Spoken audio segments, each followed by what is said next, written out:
السلام علیکم ناظرین، کراچی یونیورسٹی کی جانب سے associated degree of arts, science اور کامرس اس کے حوالے سے ایک شیڈول جاری کیا گیا ہے، امتحانی شیڈول،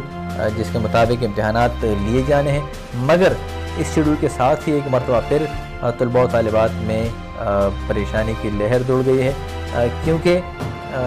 جنہوں نے حال ہی میں یعنی اپریل میں جاری ہونے والے داخلے جو کہ کراچی یونیورسٹی کے ماتحت ریگولر کالجز میں ایسوسیٹڈ ڈگری کا آغاز کیا گیا تھا، اور جن طلباء طالبات نے اس میں داخلہ لیا ہے وہ اس حوالے سے پریشان ہے کہ شاید ان کے امتحانات بھی اس شیڈول کے مطابق لیے جانے ہیں۔ مگر ہماری معلومات کے مطابق جو کہ ہم نے مختلف کالجز اور کراچی یونیورسٹی میں مختلف عہدیداروں سے حاصل کی، اس کے مطابق یہ امتحانات دسمبر 2021 میں رجسٹریشن کرنے والے طلباء و طالبات جنہوں نے ایکسٹرنل امیدوار یعنی پرائیویٹ کینڈیڈیٹ کی حیثیت سے اپنی رجسٹریشن کروائی تھی ایسوسیٹڈ ڈگری پروگرام میں،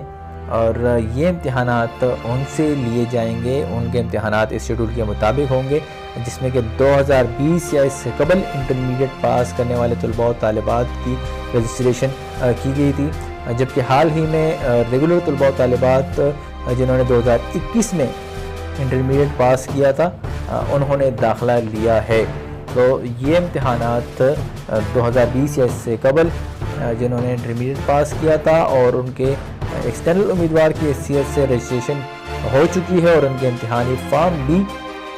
جمع ہو چکے ہیں، وہ اس امتحانات میں شرکت کر سکیں گے، اور اس پروگرام کے تحت ابھی بھی امتحانی فارم جمع ہو رہے ہیں جبکہ رجسٹریشن کی تاریخ ختم ہو چکی ہے۔ تو اس حوالے سے ہم آپ کو یہ بتاتے چلیں کہ جو ریگولر طلباء و طالبات جن کا داخلہ اپریل میں ہوا ہے اور اب تک ان کے امتحانی فارم بھی جمع نہیں ہوئے، ان کو پریشان ہونے کی ضرورت نہیں ہے۔ ان کے امتحانات 2023 میں متوقع ہے، جس کے حوالے سے شیڈول اور امتحانی فارم کا آغاز جلد کیا جائے گا۔ اس حوالے سے آپ سے التماس ہے کہ دیکھتے رہیے سی نیوز اردو اور ہمارا چینل سبسکرائب کرنا نہ بھولیں تاکہ اس قسم کی اہم معلومات آپ کو بروقت فراہم کی جا سکے۔ بہت بہت شکریہ۔